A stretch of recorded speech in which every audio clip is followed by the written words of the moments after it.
So today's webinar, we're joined by colleagues from the Police Digital Services National Management Centre. And in this session, we're going to cover some cybersecurity tips and how to stay safe from threats and risks, all highlighted as part of the International Cybersecurity Awareness Month.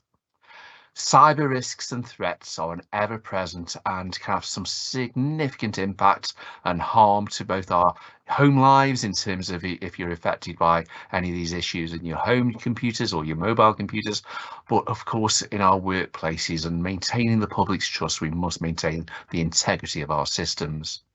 And policing, of course, is not immune, and in fact we can be a specific target for organised crime groups or those seeking to undertake acts of terrorism or significant disruption to the UK. The police service could be a target, but again we are businesses and come under targeting just as any other organisation would. And throughout the last year, our National Management Centre, NMC as we'll probably call it a couple of times during the day, within Police Digital Service, analysed an unprecedented 202,346 cyber attacks and over 40,000 alerts specifically relating to malware threats from software designed to damage or disrupt our devices or systems over the last year. That's a huge amount. So just under 250,000 potential cyber attacks impacting on UK policing. And that is a huge number, particularly when you consider our national standards are in place. Our shared technical blueprints mean that we've designed out many of the vulnerabilities to our systems, and we are working across the board to protect our data and systems. I'll introduce our team from the National Management Centre. We've got Juliet, Tony and Sam, and they're going to take us through this today. So I'm going to ask Juliet to come onto camera and to take us through the presentation today. So Juliet, over to you. Thank you. Good afternoon and welcome to our Wednesday webinar on current cyber trends and what you can do as an end user to mitigate risk, presented by the PDS National Management Centre. The National Management Centre is a team of cyber specialists providing a 24/7 nationally coordinated, locally delivered cybersecurity service for police forces across the UK to protect, detect and respond to cyber activity on policing infrastructures. Tony, can you tell us, please, what are the common cyber threats that you are seeing at the moment?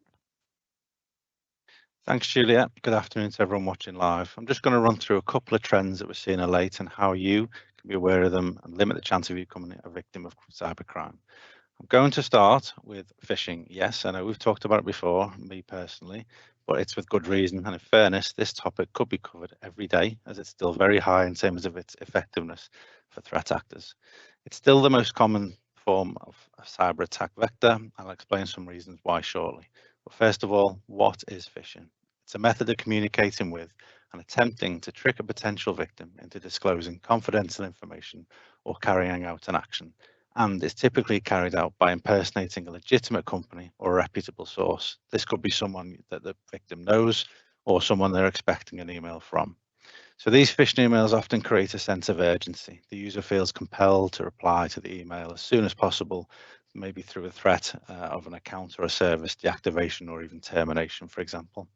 There's some stats on the screen there which are quite alarming. The one for me is probably that there's a new phishing site every 11 seconds, or that Google try and block 100 phishing emails each day.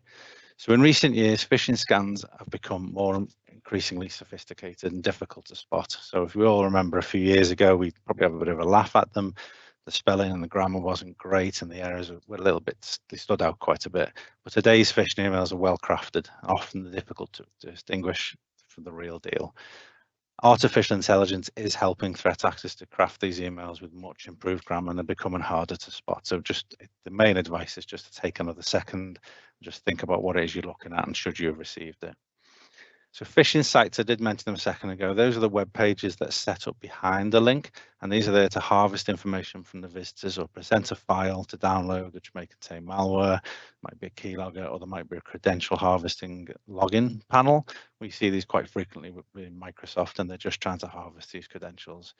It's important as well to point out it's not always an email. So phishing could become in the form of vishing. It might be a phone call where the caller, the threat actor, is purporting to be the bank or even a friend of a friend. So a tactic I came across in previous career where victims being called up by people pretending to be the parent of a friend of theirs, saying the friend's in help and they need a one-time password to reactivate some kind of account that they've been locked out of. The victim potentially being caught, at a time when they're not expecting a call. They read the number back to the person on the phone because they think it's their friend's mum. Next minute, it's the call themselves who've had their account compromised. This is very popular with students who would be phoned at times when they are, let's say, worse for wear as it was. So smishing is the text version of phishing, and a common theme for that is still parcel delivery. And then we've got spear phishing, which is a targeted phishing attack. So it's targeted at an individual, and there's usually an element of social engineering or some kind of research to understand the type of emails that person would normally receive, maybe links to colleagues, so they'd expect to see that email from that colleague and more likely to act on it. And then there's whaling, which is similar again to a spear phishing, but it tends to target someone very high up in a company. So if we go on to the next slide, and we'll see that phishing remains a very common threat actor, or the most common. And some researchers this year have even indicated there's been a 173% increase in phishing attacks just in Q3 when compared to Q2. So phishing is still the primary delivery method for most notorious cyber attacks of the recent years. Even the Our Evil ransomware campaign of 2021 was believed to be started with phishing emails. And in that case, the emails would have a short message pertaining to unpaid invoices or something similar. And we've started to see these ourselves at the NMC on the rise again, with people in HR or finance positions starting to receive sometimes very unsophisticated emails. There's no link, there's no attachment, they're just trying to open up a line of communication, but it'll be spoofed. The name on the email, the sender's name, will be someone within the company, albeit the email address, when looked at, when taken a second to sort of analyze and try and work out who it isn't that person. It's a spurious Gmail email address, for example. There's also a direct correlation between the number of phishing attempts that an organization receives and any attempts to also commit ransomware on those organizations. And it's the human element which is being targeted by threat actors, trying to entice that user to make a mistake or to fail to consider the consequences, or to take that time to consider, why have I got this email? Should I have received it? Why am I being asked to click on this link? Obviously, computers are designed to think of these things autonomously. Humans on a busy day receiving a lot of emails, that's the angle that the threat actors are trying to target. And there's also trends that are in the news are always used by threat actors, such as when Her Majesty the Queen passed away, COVID, the conflicts in Ukraine, and now in Israel. We're also seeing that leveraged by threat actors to send people emails which they may feel compelled to click on, maybe potentially pay some aid to a charity or give some details for some kind of survey. So if we move on to the next slide, I'll just go through some current trends. So the reply chain email attack, or an email hijacking, is where a previous email, which you've had a conversation with someone, has been going on for maybe some time. So you're used to receiving an email from that person, but it's potentially the conversation has come to a natural conclusion sometime before. However, that person or the company's email account may have been hijacked, and the threat actor will attempt to start that conversation up again. So out of the blue, you receive an email from someone who, as I say, from a conversation it came to a natural end, and it's just a case of thinking, well, why is this email started up again? Particularly in the police, we've seen it coming from law firms, solicitors, where they've tried to start talking about a case that's been worked on previously when actually that case is finished and gone.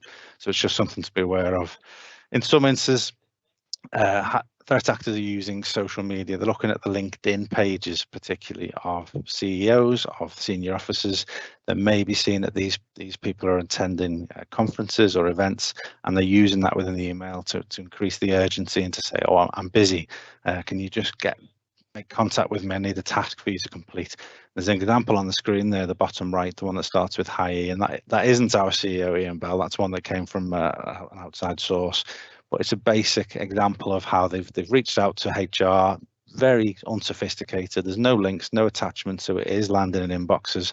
And these have increased with maybe an extra line saying, as you know, I'm at such and such an event. And it's just making that victim potentially not think quite clearly as they should. Another tactic at the top right is on the rise is the QR code tactic, or quishing. So the QR code is embedded in the email. Again, it lands in inboxes because of the filtering doesn't quite pick up on the codes. And then the user is compelled to click on that QR code using a third-party device. So it potentially puts another device at risk. And there is actually software packages that allow you to scan that QR code on a computer that you received the email from. So both devices could be susceptible.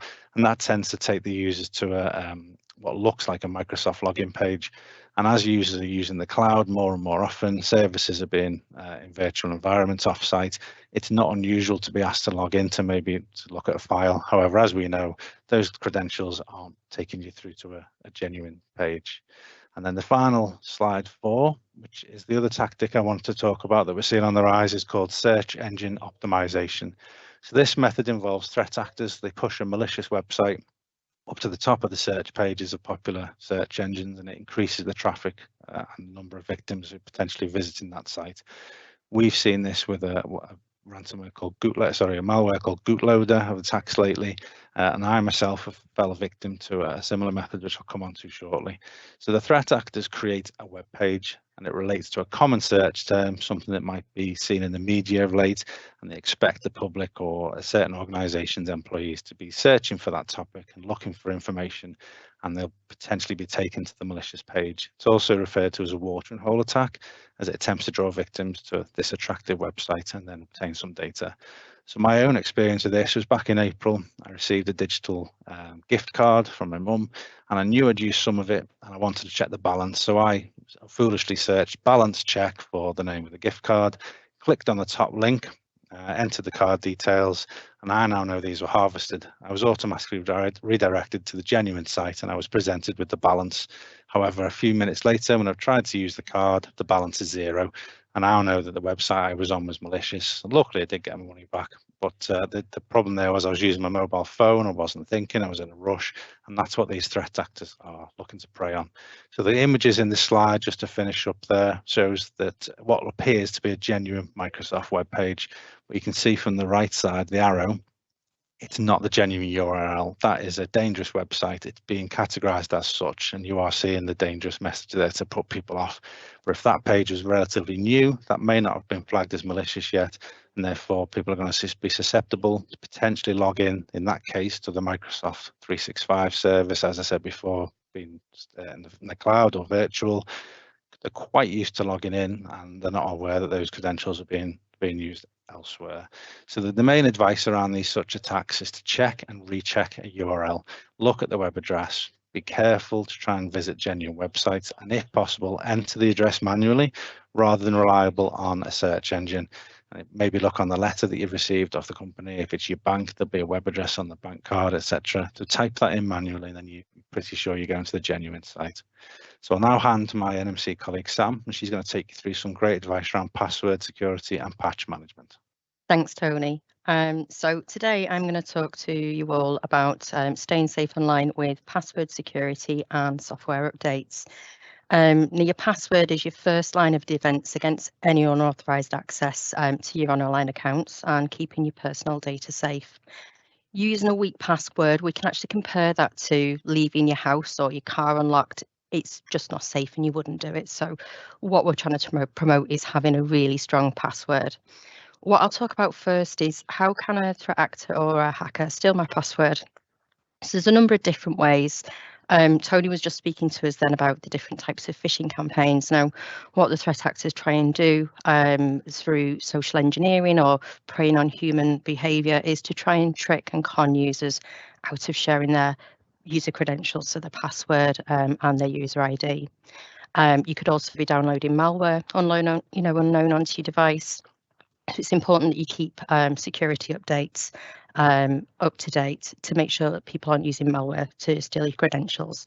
And another way that people or threat actors, can steal your password is via brute force attacks. And what they'll do in this method, it's a trial and error method where they will try and crack the password on your account. They'll do this hundreds, thousands of times to try and get access to your different accounts and systems. So basically, the stronger the password is, the harder it is to crack. So how can you make your password strong and secure?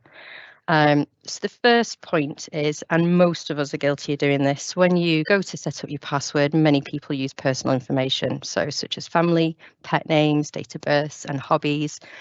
Again, you know, all of us use social media sites, and your social media profile is generally sometimes unknown, full of references to your own personal data, and it's something that a threat actor can easily exploit. So please don't use any of those details in your password. Recommendations now are to make sure your characters in your password are there's at least 10 of them. You need to change this up with different things. So you make sure you use upper and lowercase lowercase numbers, letters, and different symbols. But you need to make sure that you avoid patterns such as 1, 2, 3, ABC, 1, 1, 1, 1. Never, ever use the word password. You'd be surprised how many people still use that and leave themselves really vulnerable. The next one is a recommendation from the NCSC. They recommend using 3 random words. For example, you could have tablet, strawberry, fox.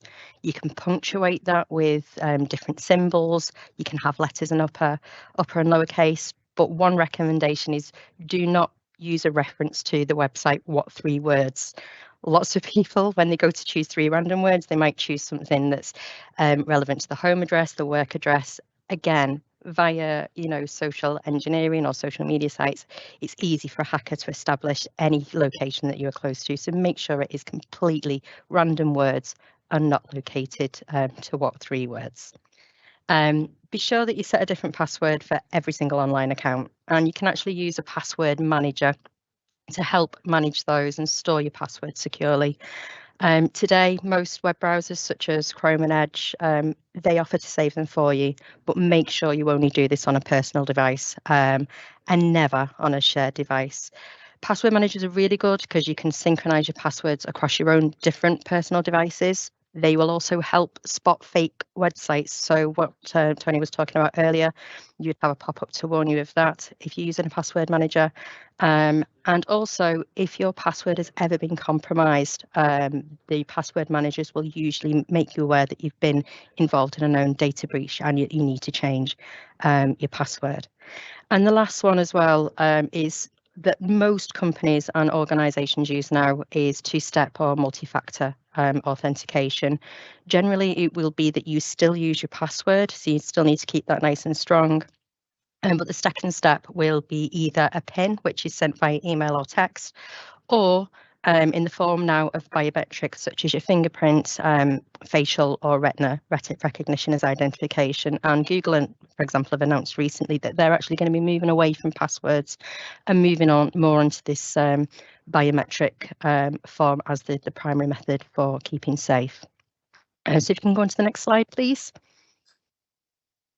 Okay, so the next important thing to help just keep yourself safe at home or even in work is software updates.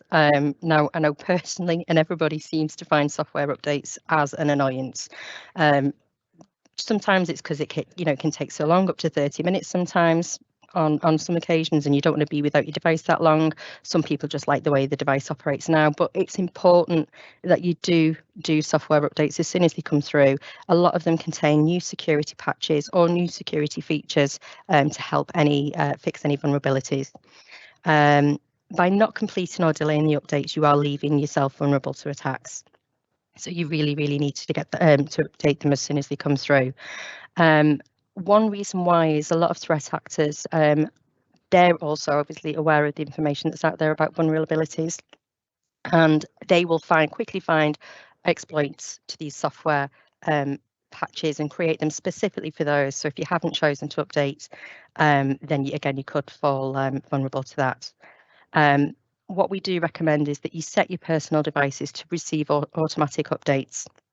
That way you're making yourself protected as soon as those updates come out. And that's it for myself. That's great. Thank you, Sam.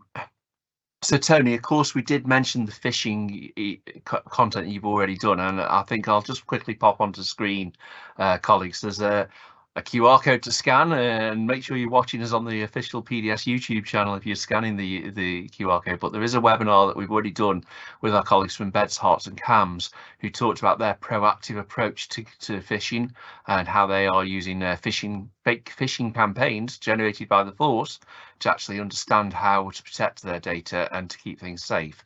But in terms of a couple of quick questions, Tony, you used a couple of terms that some people might not be familiar with who are watching this today. And I think threat actor and attack vector sound very cybersecurity focused terms, but what do they mean in real terms for perhaps the frontline user? Yeah, no problem. I'll probably apologise there. The reason we use the same term is so that across the board, certainly our stakeholders, they know what we're referring to, and then any alerts, any reports that we push out, they're all got the same kind of frame of mind on them. So a threat actor is basically a hacker. Ultimately, it's the person trying to obtain information. It's the person trying to push a user to do that action or create that task, and they named threat actors because they often are acting the role of someone else. They're acting the role of that person in the bank, the friend, the colleague, etc. So if you see a threat actor, just think hacker or cyber criminal. And then with regards to attack vectors, that simply is the method that the threat actor uses to compromise that system. So the couple of ones that we come across regularly, obviously phishing emails is the main one. We've talked about that today. Texts, it might be an insider threat. It could be someone in the company, and that often isn't necessarily malicious. There might be someone who picks up a USB drive, which is another attack vector. Again, we don't see them very often, but threat actors in the past have been known to wander around outside large corporations and throw a few USB drives down, and that USB drive is the attack vector that contains the malware, and they're relying on that person to go into work and wonder what's on it, plug it into a device, and next thing you've got malware on a system. I hope that answers that one. It does, thank you, Tony. And I think it is important we talk about these terms because we're all targeted in our personal lives and our work lives. You know, there's I got attempted phishing when I was trying to sell something on Facebook Marketplace recently, and I was being sent spoofed images of a PayPal account of somebody said they transferred money to me in order to do it. You know, we've all got to just think, is this too good to be true? Is the offer too good? Have a look at the links, the URLs to make sure that we're protecting ourselves both at home, but also at work, because our we might design an awful lot of security in, and we've done a webinar previously with our cybersecurity framework, which is available to our PDS members and forced colleagues. And if you want to access that, please get in touch with your business engagement manager and we'll be able to share that. And you also mentioned think before you link, the LinkedIn vectors. I put that on screen. What is that campaign about, and what sort of things should people be aware of when they're perhaps talking to people on LinkedIn, and how can that be attacked? I'm not sure who's best to come in on that one. I can take that one if the girls are happy. Right. It's the same as, again, it's just been thinking, making sure you think. There was a government campaign a few years ago called Take 5, so we can use that across all of the things we talked about. But particularly with LinkedIn, threat actors, they're not stupid. We know that now. They'll carry out the social engineering. They'll look for people who work in certain companies. They'll send out those links, and will create a very believable page. It'll have credentials on it. It'll have their experience on. They'll go to great lengths to make that account look genuine. So think before you link. Look to see if any colleagues are already linked to this person, and maybe ask yourself, do I need to link? Do I need to link with this person who's reaching out to me? Because you don't know who they are, and it's just about due diligence and making sure that you can do what you can. So if you get called in and there is some kind of breach, you've got a good reason as to why you linked with those people.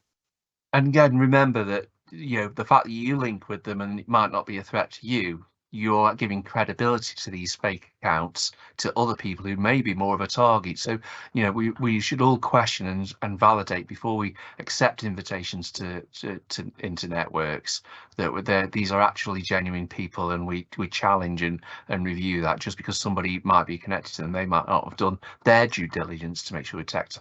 I was actually involved in the launch of that campaign many years ago to do this. A couple of questions that have come in, and we'll pick up on that one in a minute. So we've got a question here from Chris's. What 3 words be good if you use it just to a location known to yourself? Sam, you picked up on this one. Yeah, so what we're basically saying, what 3 words is a great thing to have, but what you don't want to do is have, especially in your password, is be using something that's a location that's recognizable for either family, friends, where you work, where you go to the gym.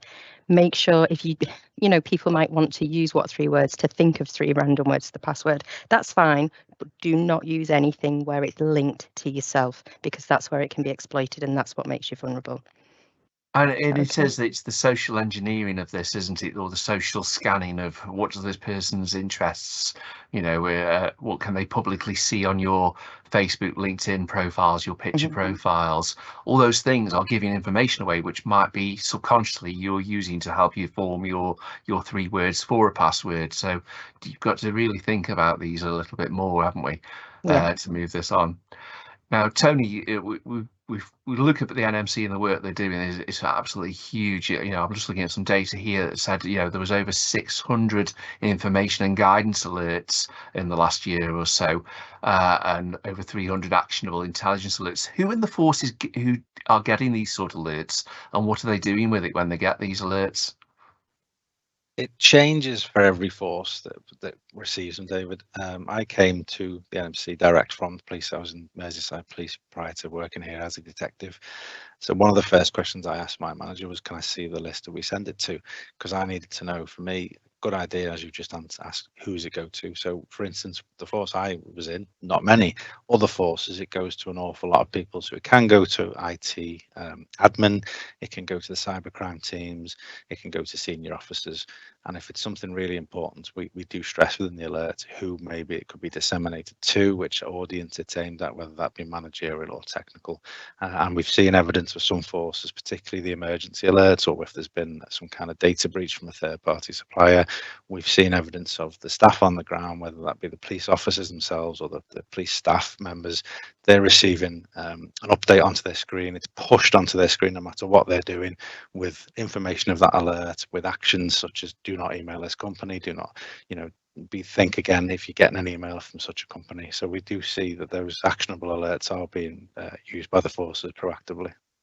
That's fantastic. So we're nearly out of time now, and I'll start covering. Thanks, Sam, Juliet, and Tony for their inputs today. And we would like your feedback on our webinars. And we're just popping on screen now a QR code again, but there's a link available in the live chat if you're watching us live. We'd really value your feedback on these webinars, on what we should be covering and how you access them, how you find out about them, and what value they are adding to you on your daily basis. And a quick tease for next week's webinar: we're doing one on redaction made easy with our colleagues from Adobe, and we'll be highlighting how every force through the PDS, the Police Digital Service Commercial Frameworks we've got with Adobe, are able to use some of the tools and cover some of the basics. So we're not just doing digital Sharpie and helping you, because we all have those options of being able to redact documents and how to do it safely, and we'll cover some of the tools in that workshop, in that webinar next week, and we'll be following that with a more in-depth event just for the PDS members to register for as well. In the coming weeks, we have got a number of other events coming up. These are webinars that are coming up in the next few weeks. We've got a new section on the Enabling Centre, and we're updating the events section of the website where there's a lot more detail, and you can register and get involved in the events that are coming up. Again, once again, a huge thank you to our team from the National Management Centre and the Cyber team for all their support in pulling this webinar together. Again, we've all got a responsibility for cyber assurance, cyber security. You know, all the systems are only as good as the people who are using them, and the work that we all do to protect our infrastructure and keep the data safe, so we can maintain that public trust. So I hope to see you again next week when we're talking about redaction. And in the meantime, please get in touch with us through the collaboration channel or through your business engagement manager, so we can give you the support and help that you need. Thanks again.